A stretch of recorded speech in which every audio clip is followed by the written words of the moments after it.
Hi guys, welcome back. Thank you so much for being here. It's so greatly appreciated. Truly is. Before we get started, let me give you my usual disclaimer. This video is for educational purposes only. Please do not take what I say as fact. Please always do your own research and come to your own conclusions.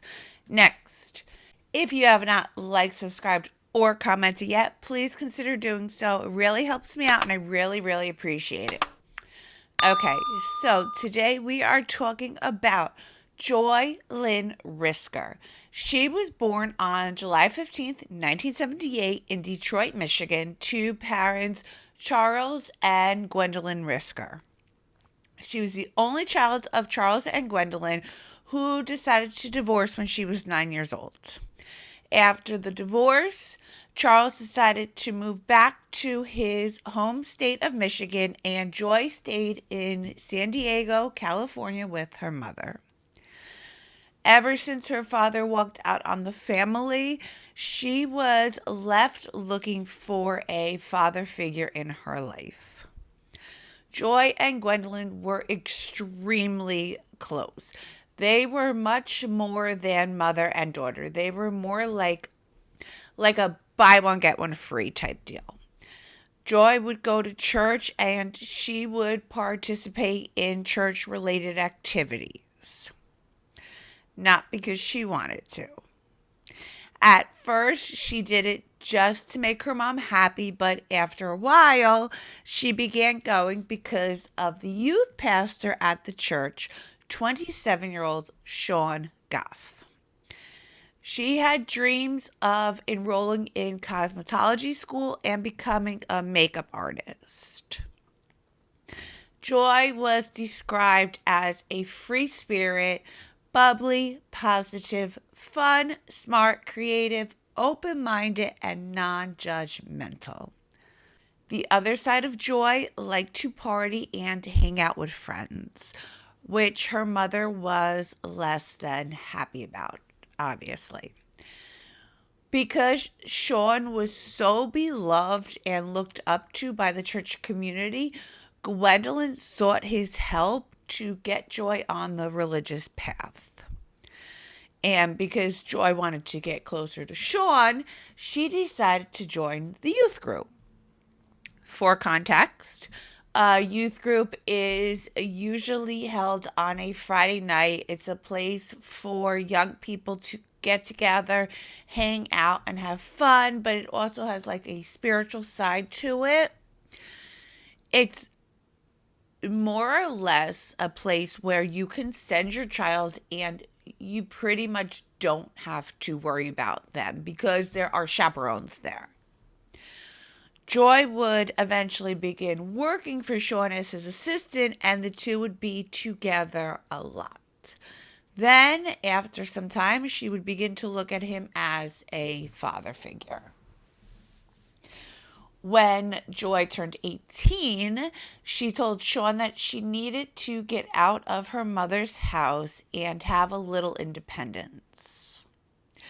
So Sean offers her a room in his home that he shares with his wife Sheila and their children. In return, Joy would help clean the house and she would help watch the couple's newborn son. Joy's mother, Gwendolyn, was ecstatic about this news because she sees this as a great opportunity for her daughter, and for a short time it was. Sean and Sheila were a positive influence on Joy, and friends and family could see that Joy was beginning to flourish, and by all accounts, she was on the path to a successful future. About a year after Joy moved into the home, in August of 1977, Joy and Sean would decide to wed in a private ceremony. This means that Sean now has 2 wives. This is called polygamy, and this is illegal. In September of 1997, just 1 month later, Sean sends an email to a friend / coworker of his. In the email, he accidentally attaches a note that was not meant for the friend's eyes. The attachment was to the minister that married he and Joy, and it was basically a thank you for agreeing to marry them. It was at this moment that he knew. He fucked up. When the friend confronted Sean about it, he initially denied it until he showed him the proof and he knew that the jig was up.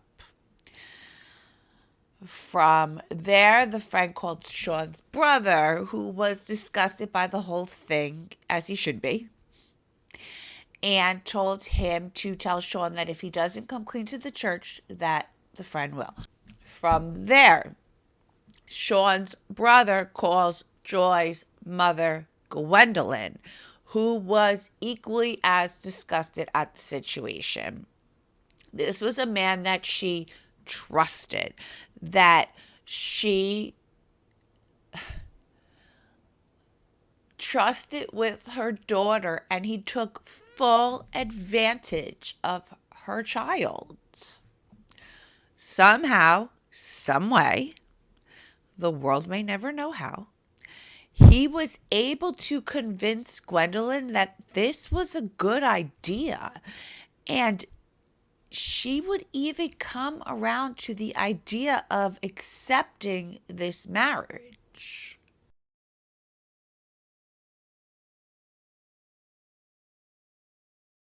It said she did it for the sake of her daughter. That may be true. What I can tell you is I would never come around to that idea for the sake of my daughter. Absolutely not. As for Sean's wife, she also accepted this ridiculousness because she was raised to believe that the man in the marriage was the authority figure. That is not true. That could not be further from the truth. Please do not ever, ever, ever, ever, ever believe that, because it's not. So let me paint this picture for you, okay? Sheila, the wife, and the mother of Sean's baby, was allowing this girl to live under her roof and have her husband sleep with her, share memories with her, share laughs with her, tell her he loves her, go on vacations with her, and go on to have 2 children with her.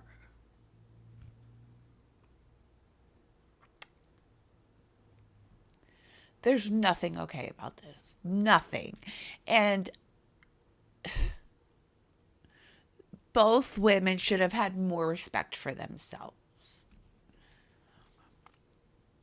This is all while he is doing the same exact thing with his actual wife. Like hell to the nah, nah. Okay? Women, you are better than this. You are so much better than this. Okay? A marriage is a partnership. It is a 2-way street, and anything less than this is unacceptable for either party. Don't ever lower your standards for a man or a woman. There are genuine people out there. If you know any, please send them my way.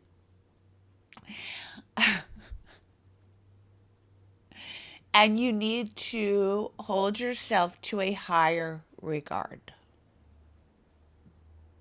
Like my nana used to say, better I be alone and happy than with you and miserable. She's right. Better to be alone. So now that Sean has the acceptance of his wife and his new mother-in-law, he basically tells his friend to go scratch and that he's not giving up his new lifestyle. So, with his back up against the wall, the friend tells the congregation, and Sean is let go of his job, and the church is immensely embarrassed. So, at this point, there's no more hiding anything, and their marriage is completely open. When Joy meets up with her friends from high school, they're obviously taken aback by this new revelation, but Joy ensures them that she is happy with her new life and her decision. So, what's left for the friends to do other than to be supportive or to lose their friend? Then in 2000, when Joy was just 22 years old, the couple welcomed their first child, a son that they would name Snow. Joy is over the moon in love with her baby, like most moms are. And this probably validated this twisted relationship for her even more at this point, because now she sees it as a blessing because she got this beautiful baby out of it. Tragically, though, the day after, which is crazy, I can't even, your hormones are a shit show to begin with. When you first give birth, the day after Joy gives birth to her baby, her mother would suddenly and very unexpectedly pass away. And I mean, the death of a parent is awful in general, but imagine it the day after you give birth to your baby. How awful. How horrible. This obviously rocked Joy's world, and it left her with nobody else to rely on other than Sean and Sheila. At this point, Joy looked at Sheila as a sister, but it wasn't always like that between the two women, especially in the beginning of Sean and Joy's relationship. They did not get along at all. But for some reason, Sheila turned her back to it, I guess because she believed that what the man says goes. Again, that's not true. Here's my PSA for the day. That's not true. A marriage is a two-way street, and anything else is unacceptable.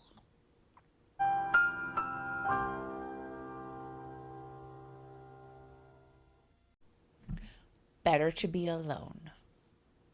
A year after Joy's mother passed, Joy would give birth to her second baby, another son. For this baby, Sean would decide to throw Joy a baby shower and invite her friends from the youth group. Friends that attended the shower would say that Sean was throwing his weight around at the party and being extremely nasty to the guests.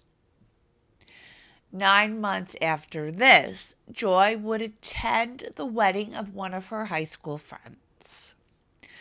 Friends that attended the wedding would later come out to say that Sean would not let Joy out of his sight for the entire evening, and that he kept demanding that she go up to the bar and get him drinks. Dude, are your fucking legs broken? Get the fuck up and get the drinks yourself. Meanwhile, you should be getting the drinks for your wife if you were a real man. That's my second PSA for the day, okay? A real man would get up, go to the bar, and bring his wife, woman, girlfriend, date the drinks.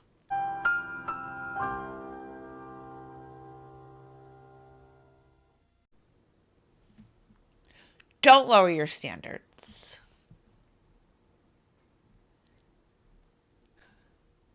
Unbelievable.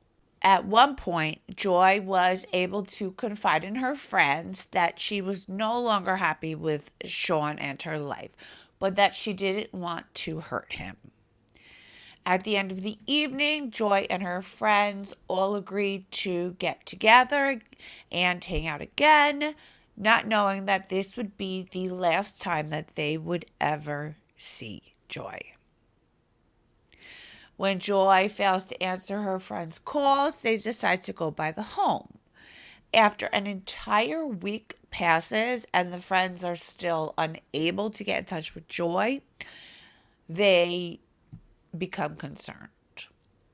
They become increasingly concerned after they find out that Joy's missing, but that her children are not missing, because Joy would never leave her babies. Joy loved her babies. Sean claims that she ran off to Europe with an ex-boyfriend and that he was devastated over it. Of course he was. Then an email from Joy to her friends gets sent out. Monday, October 6th, 2003 at 9:09 a.m. The email reads, "Thanks for your email. First of all, I want you to know that I'm safe and sound and there's nothing for you to worry about.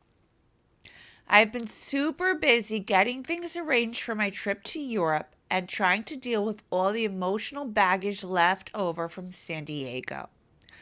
Hopefully, you'll get this email before I leave to England to start my trip. I know this is all hard for you, but I really want you to try and understand for my sake. You know the person I am. I am bored to death with this life as a wife and mother and doing daily things a mother and wife has to do. I got sick of that. I could not stand it anymore, and I couldn't stand the thought of an office job either. I did go to a shrink a few times. She even put me on medication for a while, but I just could not function on it. But every day my choices got more and more clear. I had to do what was inside me to do. You know, I started and stopped college at least 4 times and changed my plans over and over because I kept going back and forth between my responsibility to my family and the fire that's inside of me to do something different with my life.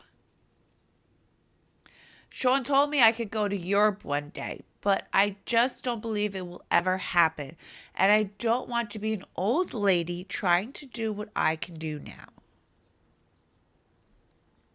Jill, we only have one shot at being happy. I know that some things you just have to make happen some other way, and I had to make some hard decisions. Sean has different priorities that are good for him and the family, not good for someone like me. I know I told you before that I love Sean, but sometimes I wish I never met him. I wish you never met him either. Because I would have been free all my life to do what I wanted without having to deal with all this. On top of that, I was never even his legal wife. I've just been so depressed with day-to-day life that I needed to make a big change, and this was the chance I was looking for. I just really have to do this now. I have to be my own person now. This is my life without a mom and without what she added to make me who I am.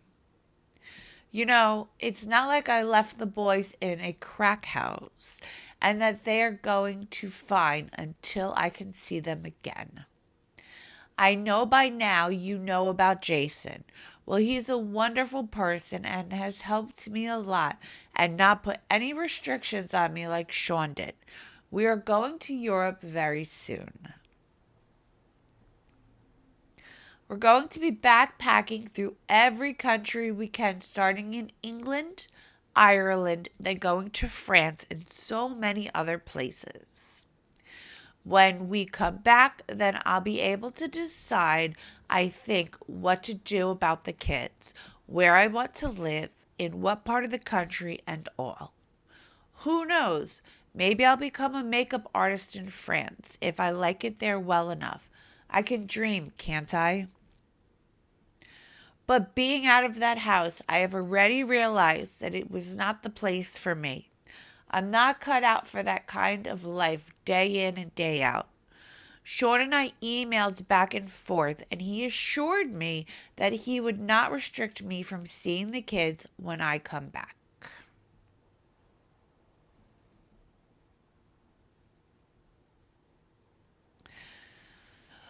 Joy's friends decide that it's time to phone police and open a missing persons investigation.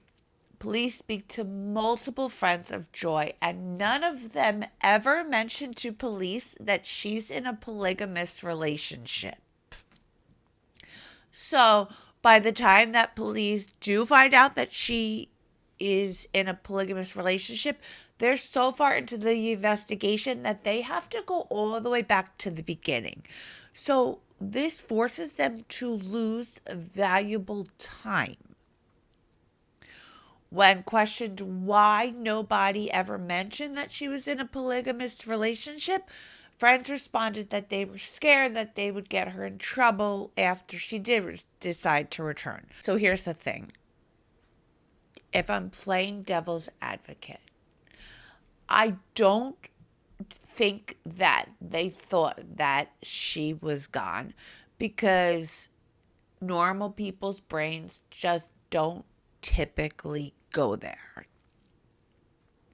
So I truly believe that they thought that she just needed a break and maybe they didn't understand it, but they wholeheartedly believed that she was coming back for her babies because they knew that she would never, ever, ever leave her babies. When police speak to the ex-boyfriend, the one that she was in Europe with, he tells them that yes, he and Joy speak occasionally, but nothing more.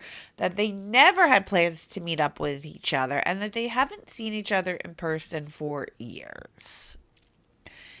The police check him out and he gets cleared.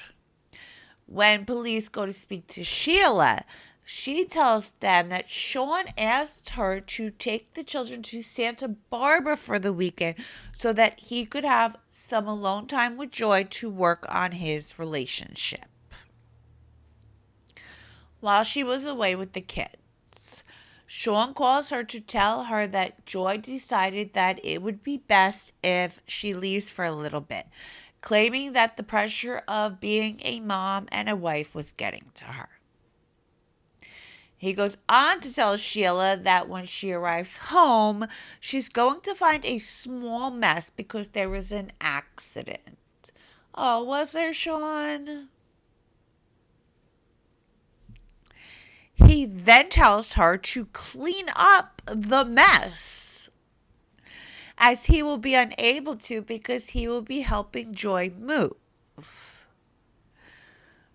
So Sheila says that when she returned, meanwhile, let me just put it out there, the mess that he's referring to is blood.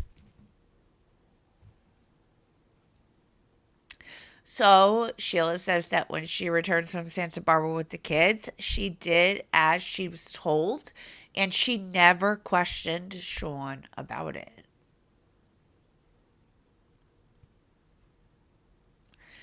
The last phone call Joy ever made was to Sean at 9:34 p.m. on September 19th, 2003, 16 days before Joy's friends reported her missing to police.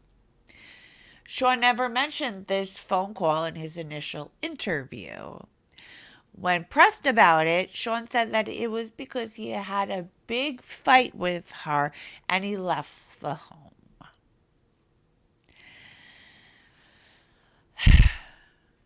He says that Joy called him begging for him to come back, that he said okay, he agreed to come back, and that they had a pretty good night that night.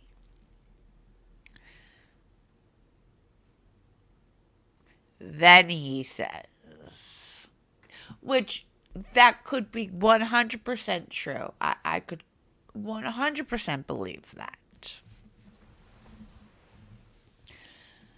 It's the next part of the story that I call bullshit on.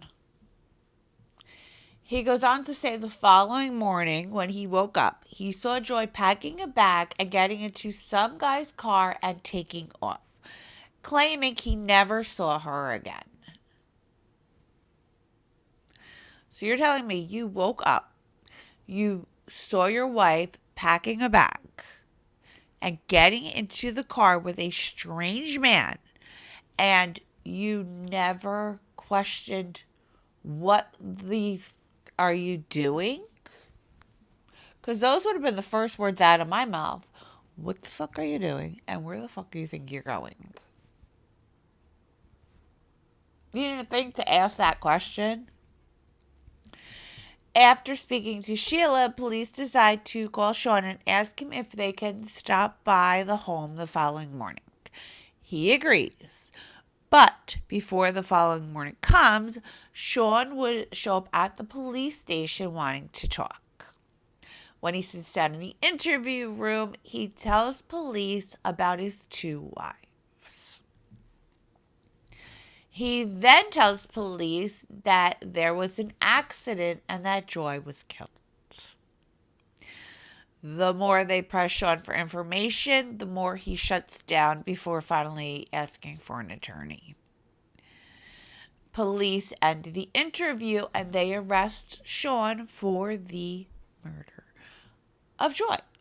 So now they have 72 hours to find something that will allow them to keep Sean behind bars. Otherwise, they gotta let him go. Sheila agrees to a search of the home. When police spray luminol, they find blood splatter all over the home. There was blood on the walls of the living room and the bedroom, as if the way it's described is as if somebody was trying to run away from their attacker. So police believe that there was a chase and that the chase ended in the bathroom where there were large pools of blood. A forensic search of the computer shows that the email sent to Joy's friends was typed on the family computer after she was gone. So this now links Sean to the email and he is charged with the of Joy. Only problem, there's still no body. And 8 out of 10 times, no body means no conviction. And if a jury finds him not guilty, he can't be tried again because it's double jeopardy. So basically, if he wins, he can walk out of the courtroom and be like, oh, by the way, I killed her and there's not a damn thing you could do about it. And he would be right. Kind of like we're waiting for Casey Anthony to just tell the truth. Because we all know that you did it, girl. Allegedly. But not really. So police decide to get a warrant for Sean's credit card transactions. They see that prior to the murder, Sean went to a hardware store and purchased a hacksaw, a shovel, an ice pick, a sledgehammer, and a tarp. None of these items were ever recovered, by the way. Meanwhile, let me just say this, okay? If I was going to give somebody a murderer's gift basket, these would be the items that I would put in, that I would use. Like, here's your murder gift basket. Or like, here's your killer starter kit. These would be the items that I would pick. I'm just saying. They also found that Sean rented a car around the time that Joy went missing, and he put 800 miles on it. Only problem is that could be 800 miles in any direction. January 2004, 3 months later. Hikers on a trail in Maricopa County, Arizona, smell the unmistakable stench of a decomposing body. This is almost exactly 400 miles from San Francisco. If you times that by 2, that would be 800 miles. The hikers call police, and when they arrive, they begin to carefully take apart this makeshift shrine, basically. As the officer is taking apart the shrine, he finds an arm and he finds hair. They would also find a crushed in face that was missing the upper and lower jaw, along with hands that were missing fingers. Everything needed to identify a severely decomposed body. Medical examiners were able to extract some DNA and put it into CODIS software. The result of the search would match to a female from San Diego, California, by the name Joy Risker. Guys, there's no such thing as the perfect murder. Computers are smarter than us, and you're going to get caught. So don't do illegal shit because you will get caught. Instead, be a decent human. In July of 2006, Sean goes on trial. He claims that Joy was the one that went after him with the knife. If I had a penny for every single time a killer said this, I wouldn't have to be hustling on YouTube, okay? Let's just put that out there. He goes on to say that when he went to grab the knife, he accidentally stabbed her.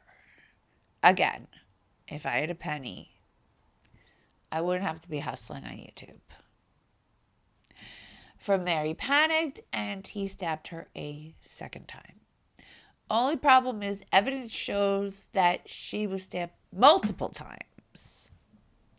But that's not all the evidence would show. It's believed that Sean was able... Okay, so this is how police believe that the night went down. Sean was able to lure Joy to dinner that night, where she told him that she was no longer happy in the relationship and that she wanted to leave the marriage. That wasn't a legal marriage to begin with. When the two arrived home, Sean grabbed the knife and began stabbing Joy. She was able to get up on her feet and she attempted to run away. That's why it's going from room to room, where the attack would ultimately end in the bathroom. After she was gone, he dismembered her in the bathtub. He rented a car and he drove the 800-mile round trip, dropping off body parts in bags behind dumpsters along the way before finally ending the trip where the hikers found this makeshift shrine. After he returned home, he sent out the false email to Joy's friends to try to cover his tracks and to make him look like the victim. His trial would last 5 days, but it would only take jurors 3 hours to reach a guilty verdict. He was sentenced to 26 years in prison, and now those 2 babies are left with no mom. And it's awful. All right, guys, if you're still here, thank you, thank you, thank you. I love you and I appreciate you so, so, so very much. Please, please, please like, subscribe, and comment if you haven't yet. It really, really helps me out. I really, really appreciate it. I really, really need the help. So please, find it in your heart to do this for me. I'm begging you. If you have any case suggestions, email me, harding527@yahoo.com. If you have any nice single men in their 40s or 50s, let me know. And until next time, stay safe out there.